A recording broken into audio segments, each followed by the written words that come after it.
Okay, in this video, I wanted to walk you through creating a class notebook and some of the options that you have for that notebook.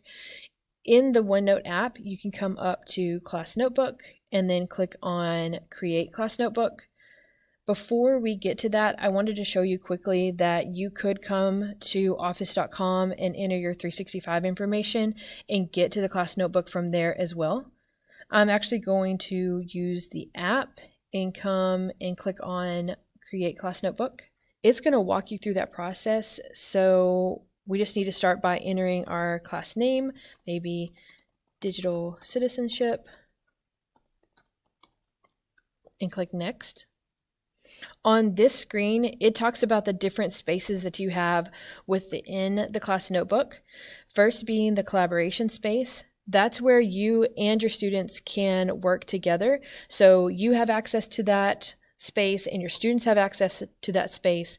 Everyone can see anything that's written in the collaboration space. The content library is a place for you to post read-only materials.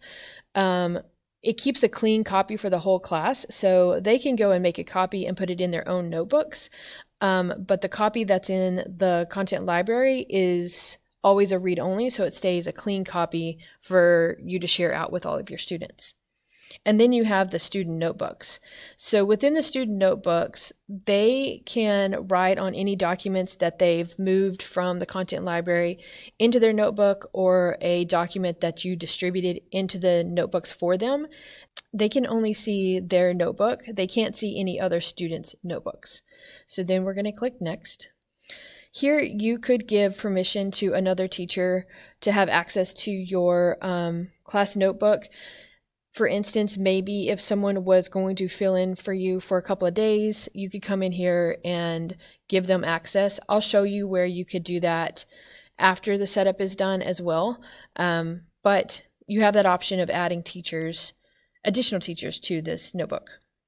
For students, you're just going to enter their names here, go through your roster, add everyone, and then click Next. On this page, I highly recommend removing all of these sections. I think it's better to have sections designed for each maybe chapter or unit. I like to keep one folder that's called class information, and then you could add additional sections, maybe like unit 1. You don't have to add every section that you're going to need for the entire school year. You can add that after the fact as well, and I will show you where you can do that. On this last page, it's just giving you an idea of what the teacher notebook looks like versus the student notebook, and then we're going to hit Create. Once that's done, you don't have to worry about downloading the class notebook add-in.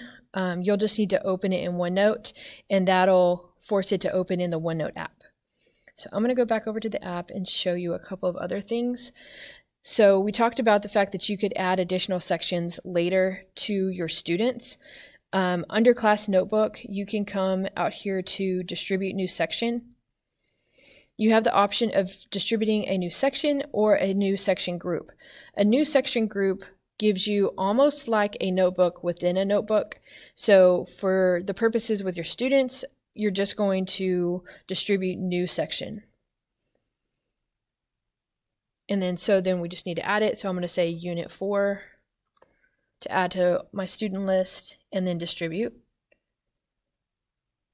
And it might take a minute to sync.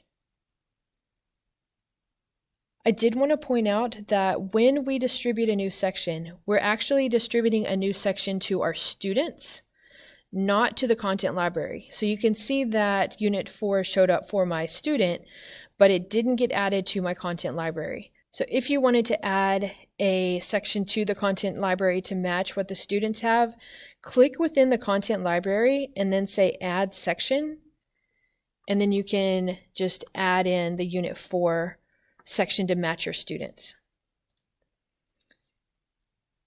All right, so I wanted to show you that I did set up some groups that would be working within the collaboration space. Let's say that I had groups and I had different students in each of these groups, and I really didn't want them having access to another group's information.